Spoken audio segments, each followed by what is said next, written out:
Hi everyone, this is Delta Echo, and I'm gonna try and attempt a tutorial with vertex normals, or about vertex normals.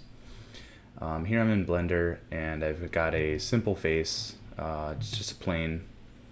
It's two triangles to form one quad, and I have the vertex normals showing. Just to make sure you know, in edit mode, if you click on the submenu over here with the two overlapping circles for the viewport overlays, you can turn on and off the vertex normals and the face normals. Don't worry about this first one. This is useless to anyone and everyone. Don't worry about this. Let's look at the vertex normals, and also the face normals. Assuming you know what a normal angle is basically the perpendicular angle of the 3D world. It's the angle that's always pointing away from a curve. It's as far away from the curve on all sides as you can get it, and usually the angle from all sides is the same number. But the important thing to understand for those who are less interested in mathematics and calculus and that sort of thing, it's always pointing away from a surface, and you'll start to get a better understanding of that as we go along. So the normal angle of a flat surface like this is fairly straightforward. It's just the perpendicular angle. If we look at the orthogonal, you could see that it's perfectly perpendicular on all four sides. And you'll see that as we introduce curves instead of straight lines, you're no longer looking at 90-degree angles, but we are looking at angles that are as far away from all sides from the surface as we can get it. So we'll take a look at that more deeply later. But this face normal angle is calculated by Blender. Blender is calculating, or whatever software you have is going to calculate the face normal. It requires calculation, requires time for the processor to actually figure out what the face normal is. But more importantly is that if the computer is calculating what the normal angle is, then it's got one right solution, and this is it, and you can't mess with it.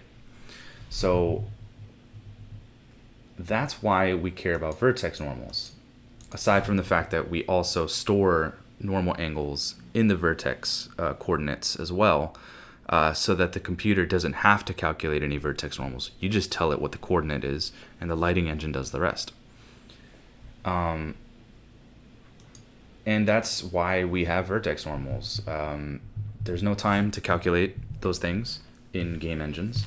And again, if it's not calculating the vertex normals and we're just telling it the vertex normals, we could tell it anything we want. We could say that the vertex normal is anything that we want it to be. Let's see if I can quickly show a very quick example before we get into more details here.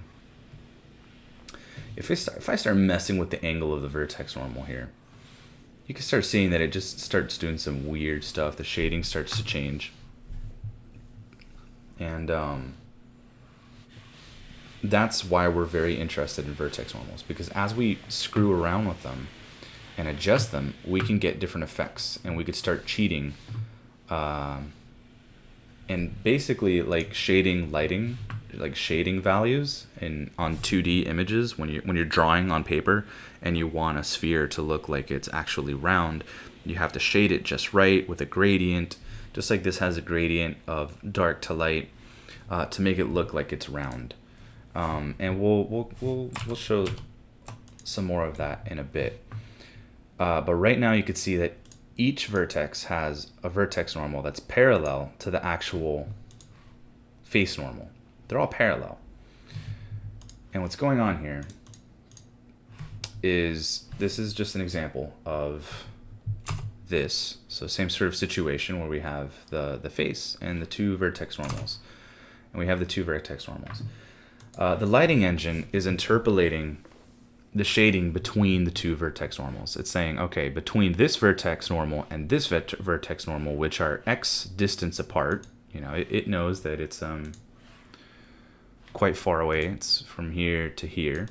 I'm going to interpolate and see what, what the normal angles of this surface might be in between the two vertex normals that I'm being told about.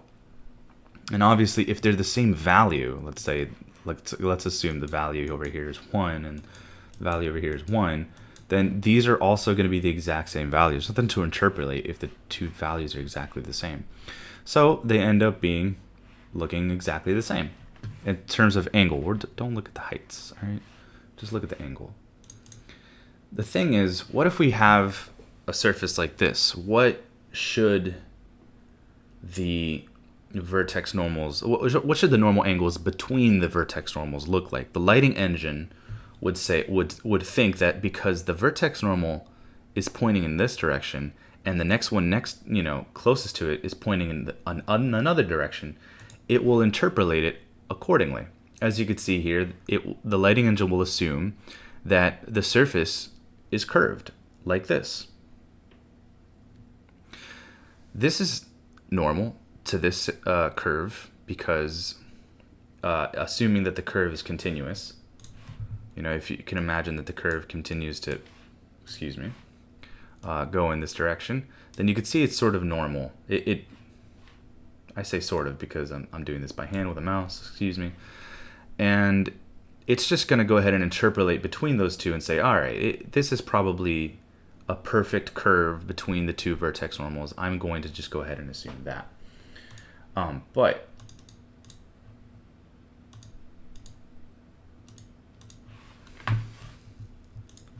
what if we have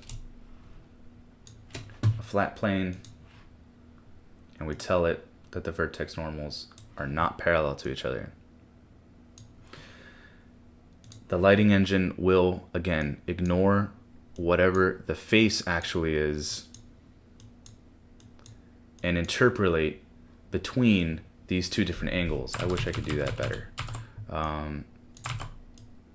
This one would be parallelish, that one would be parallelish, this one would be a little less, this one would be a little less, a little less, a little less, a little less, a little less, and then finally right there. So you can see that it's interpolating weird, not weird, but just assuming that it's going to look a lot more like this instead. Even though what we've told it was that we have the angles, the vertex normals of this. Wow. Where is that layer? There it is. We told it that the vertex normals are like this, when in reality, the surface is like this. So it doesn't know what the face is. It doesn't know what the surface is doing. It's just going to interpolate between the two. And let's look at that in Blender. Let's take a look at this. As you can see here, this example, same exact thing. Every face has a normal that's being calculated, and then it's telling it's influencing what the vertex angle is.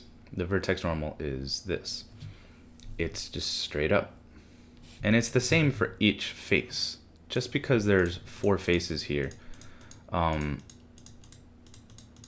doesn't really change anything yet. But it will in a second. Let's go ahead and start adding our lattice.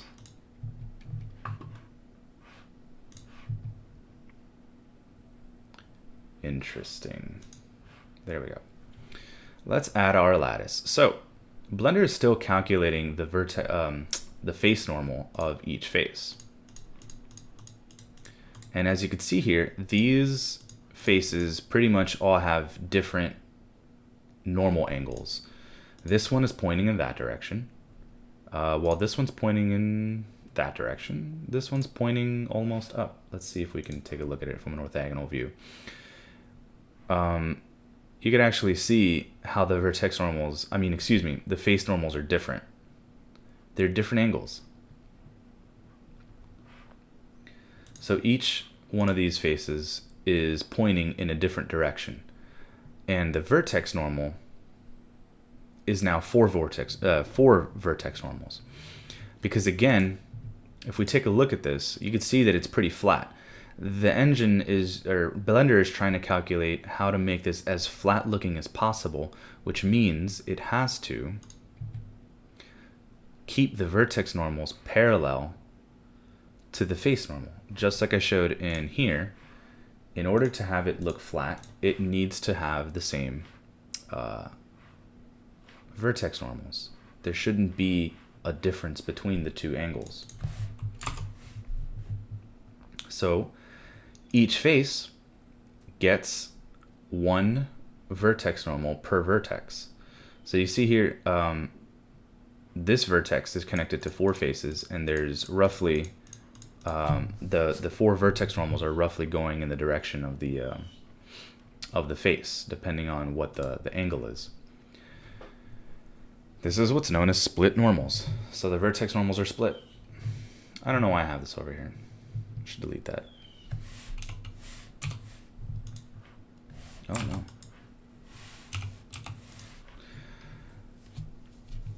And this is what vertex normals do. They tell the lighting engine, because it doesn't know that that blue line is there, it doesn't know what the face normal is. It's just saying that the 4 vertices attached to this face are parallel. Have the vertex normals parallel, which means that shade this face flat. And shade each face flat depending on its vertex normals, which in this case are parallel to the face normal, or as closest parallels as Blender can get it. And in order to make it, different for this face, different for this face, different for this face, different for this face, there have to be 4 vertex normals. In a game engine, the vertex contains the orientation, the positional data coordinates, the orientation, which is the vertex normal, the UV coordinates. It contains all this information. So the more coordinates that the vertex has to hold, it starts to treat the each new orientation coordinate as a new vertex.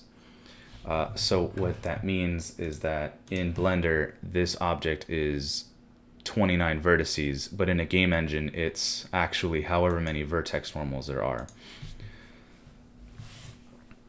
So how relevant is that? Don't worry too much about that unless you're building for an extremely low poly video game. I really wouldn't worry about it. Otherwise, you're really splitting hairs. So let's take a look at what happens when we do this shade smooth. As you can see here, suddenly you don't see the individual faces anymore. What's happened? We've merged the vertex normals together. That's what happened. Now each vertex only has one vertex normal, and it's an average. That one vertex normal is an average of these 4 vertex normals. So basically, what's in the middle of these 4 vertex normals? This is this one vertex normal. And now, once again, we're actually doing the trick that I showed in the other program, where we have a vertex normal over here and a vertex normal over here that are pointing in different directions. It's hard to tell. This is probably a little easier, but they are pointing in different directions. And now what the lighting engine is trying to do is interpolate between this angle, which might be 0.9, and this angle, which might be 0.92. So it's smoothly gradienting the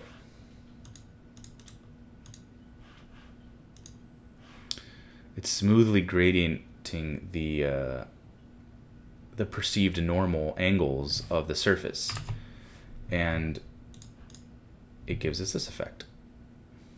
Let's take a look at another example. Spheres. So each of this sphere is obviously faceted, so that means that each face is going to contain its own vertex that's parallel to the face normal. And as you can see, this is absolutely true. Each vertex has 4 faces connected to it, so it has to have 4 vertex normals that are parallel with whatever face it's attached to. And you get this effect. This one, all the vertex normals are averaged and merged together, and this ought to be interesting. As you can see here, they're all pointing away from the center of the circle, and the lighting engine is interpolating a smooth gradient between here and here, smooth gradient between here and here, smooth gradient between here and here, and it's giving us this nice, really smooth effect. This is exactly the sort of fake that we're trying to accomplish. This is all smoke and mirrors at the end of the day. This is just like when you're in art class and you're trying to draw a sphere on a two-dimensional piece of paper. You have to start sort of shading it and coloring in this side with the shadow, and then blending everything so that it gradients between this harsh dark line over here needs to be a smooth gradient to this bright highlight right over here. It's a smooth gradient. Obviously it's not linear because that would be flat. It's a curve, it's a gradient, it's very smooth. And fortunately for us, we don't really have to do anything to make that true. We just tell the Blender what to do, how we want it. This is a really good example just because you could see how the vertex, the normals are all pointing away from the surface. So again, without getting too mathematical, which again, a normal angle is just an angle that's as far away from the surface that it's relative to as possible in all directions. Just like a perpendicular angle is. It's as far away as you can get it on all directions. There's only two sides, so it's 90 degrees on both sides. But in 3D, it's not always 90 degrees. It's kind of hard to tell with an actually not round surface, but that's polygons for you, baby. That's why they're called polygons and not spheres. This is really more of a spheroid. Let's bring out the cube. Practical lesson. All right, so we have this cube here, this box. It has some pretty interesting shapes to it. It's all hard surface, but as you can see here, it looks extremely sharp. It looks like if you run your finger along this edge, you're gonna bleed. Or any edge, really. All the edges look insanely sharp. And that's not really what we want. What we want is to pretend or convince the lighting engine that this thing is actually smooth to the touch, right? So we're gonna shade some gradient value between these two values. This is a dark value over here. This is a dark light value over here. We need a gradient between the two to make it look soft. So we're gonna tell we're gonna adjust the vertex normals. Let's turn that on real quick. We're going to adjust the vertex normals, for example, merge these two together in order to make the lighting engine gradient between these two values, these two light values. So let's do that real quick. Not looking so great, right? That's why I wanted to do a practical example so we could see what's the best way of actually accomplishing this. Because unfortunately, when you hit shade smooth, it's going to shade smooth everything. And that might not be what we're looking for, and we may not want it to be quite so drastic. Maybe we want the normals to still be split, but maybe not so much. So we're going to get away from doing that. I'm going to introduce you to the auto smooth. That's the first step in our long journey of mastering vertex normals. Auto smooth, as you can see here, is found in the upside down green triangle section of whatever this part of Blender is. It's usually to the right. This is usually where you find your modifiers and your materials, and also the green thing, which tells you where your blend shapes are, your shape keys. It's under normals. So you may have to click on this little arrow in order to expand on it. And then just go ahead and click Auto Smooth. As you can see, for this one, it's not really doing anything. So we're going to have to do something else in order to actually control it better. And now it's time to introduce a new modifier called Weighted Normals. Over here, it's under Modify section of the modifiers. And down here, Weighted Normal. And now we've got something a little bit better than if it were just all shade smooth. The problem that we have here is that we are giving it some tight resolution here with vertex normals. We're saying that the distance between this vertex and this vertex is not the same as the distance between this vertex and this vertex. So the interpolation between the distance between this and this is different between this and this. So the calculation is different. That's why it's kind of weird and dramatic. What we want to do to control that. Oh, also, if you want a gradient between these two vertex normals, imagine what the interpolation would be between these two vertex normals. It's pretty harsh. It's pretty extreme. The lighter that we can get that gradient, the better.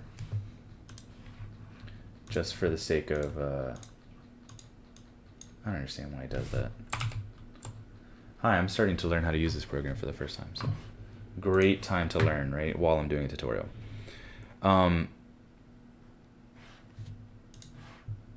If the vertex normals are 90 degrees from each other,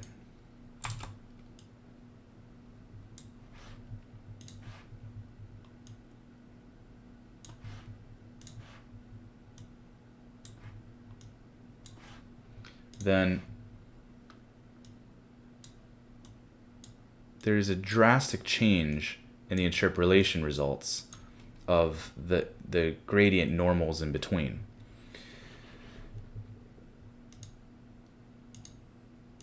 If instead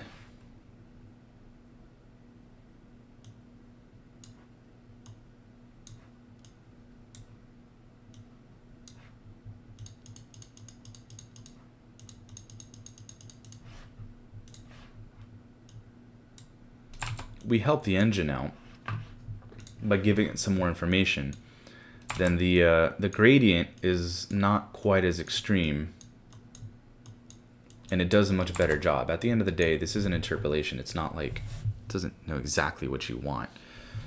So these two angles here can have a big impact on the gradient, so that it is not so perfectly curved, or if you want it to be slightly curved or beveled looking, then you need more vertex normals. And the only way to give it more vertex normals is unfortunately by adding more vertices.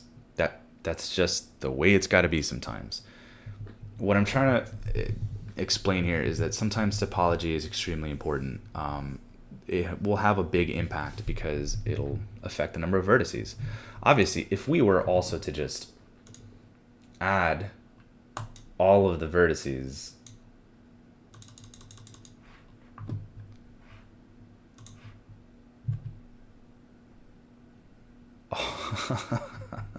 all of the vertices. I don't know what's going on over there, but that's pretty funny. Let's bring it down a bit. Oh. Yeah, it doesn't like that. And then just go ahead and apply. If we just give it more verts, then, we're giving it a much easier time. And look how smooth it looks. It looks really nice. You could see here that it's not a super harsh transition between this side and this side. And we're actually getting a really smooth gradient from this lighter value to this darker value. And we're even getting the highlight on the edge where the light is being reflected even harder. And it looks great, but sometimes in game engines you can't afford to have an excessive amount of vertices. Not to mention this isn't right. Should have just used the simple one.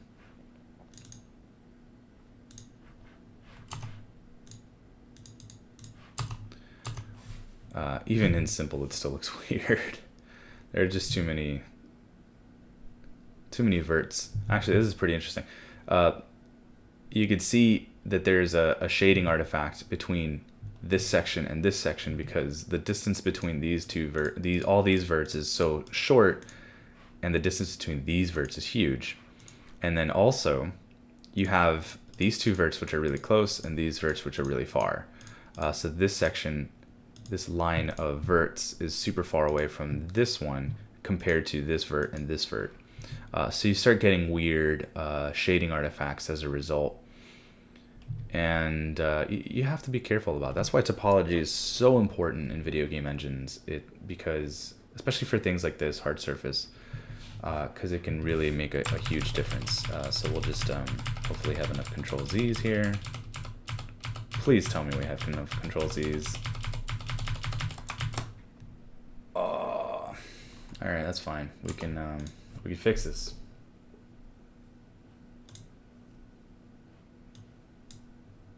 We can fix anything.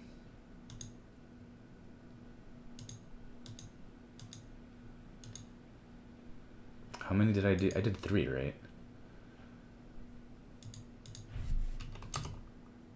No. I did 4.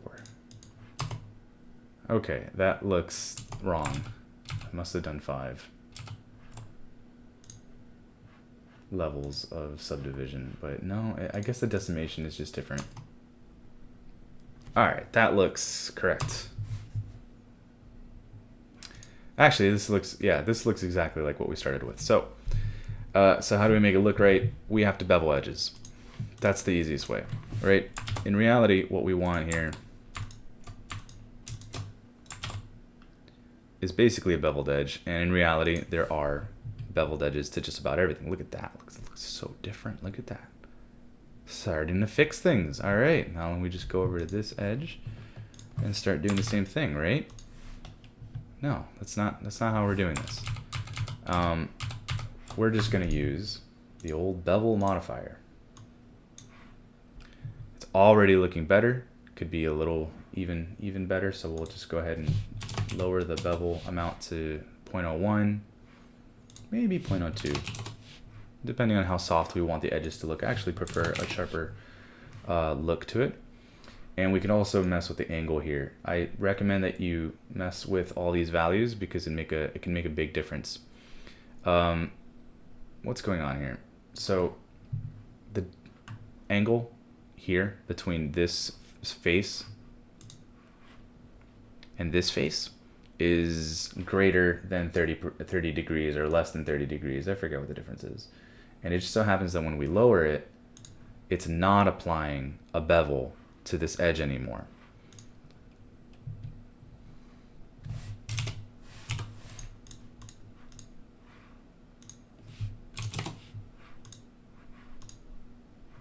So that's the difference. It's applying a bevel here, and the bevel is making it so that the weighted normals are really softening that up because of the extra vertex normals. How do we? There we go. That looks good. If we were to apply this, for instance, and then apply this, you can see this one. It's because it doesn't apply it, right? It's not applying a bevel here, but we do want a bevel.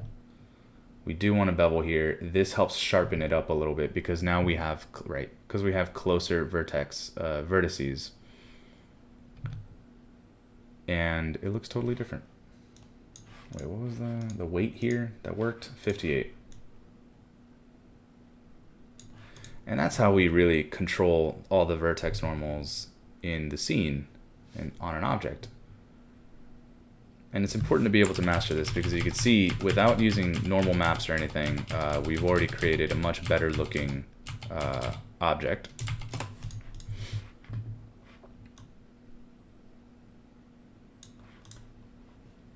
And look at the topology, very low number of vertices for something as complex as it is.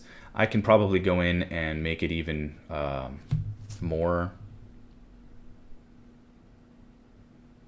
optimized. In this case, let's see if we can just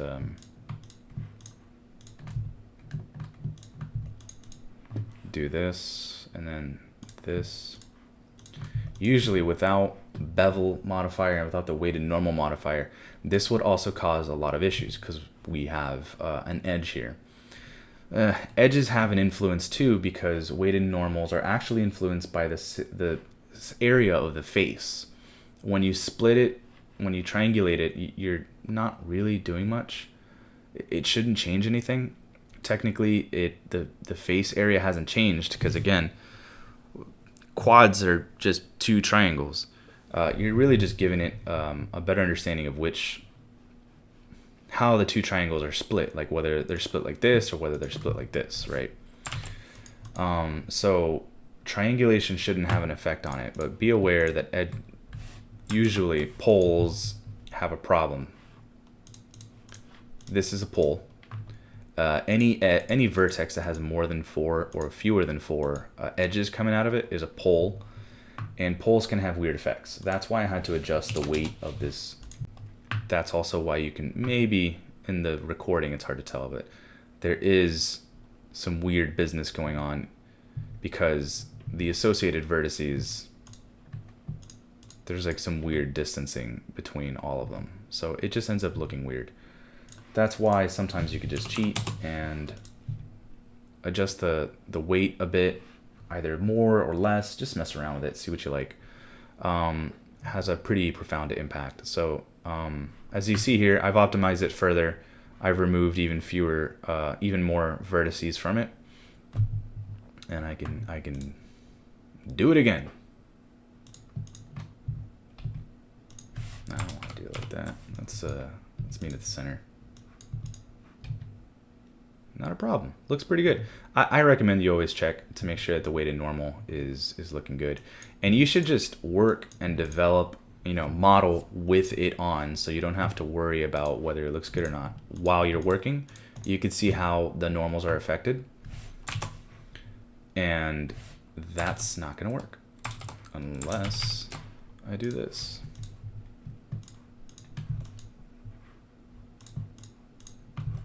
Beautiful. So even fewer vertices once again. Now it's at 219, and we're getting away with some serious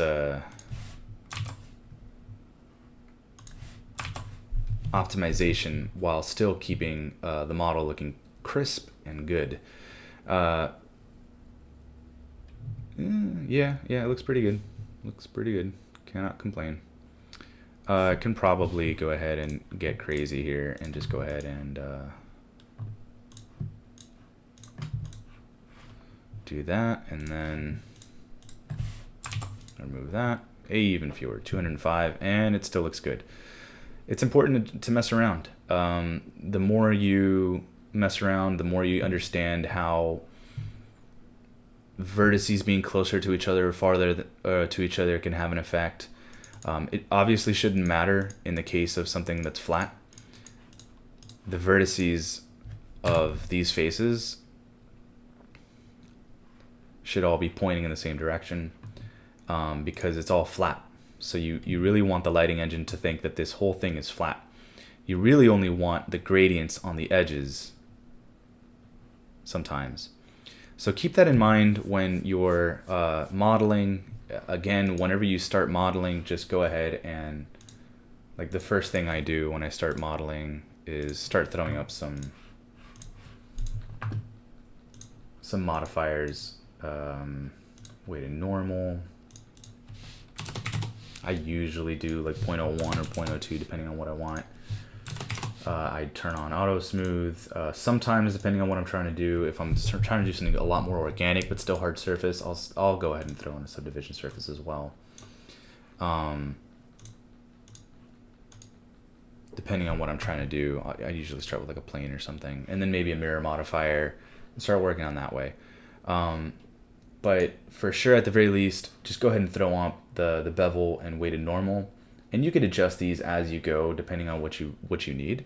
And you can always just bevel edges as you need to manually, even with the bevel modifier. In this case, I think the bevel modifier is still beveling these edges, which is great. That's fine. As you can see, it looks still looks crisp, still looks flat where it needs to look flat, and nice and soft on the edges, so it doesn't look like you cut your finger.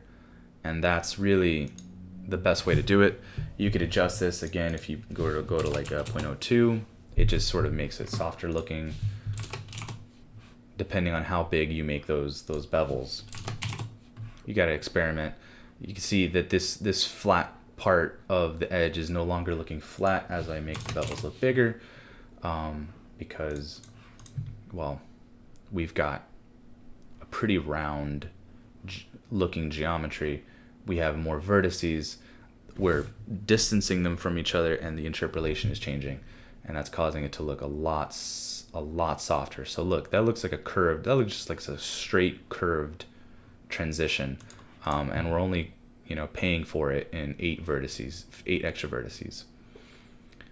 So I hope this video helped. If not, then I'm sorry.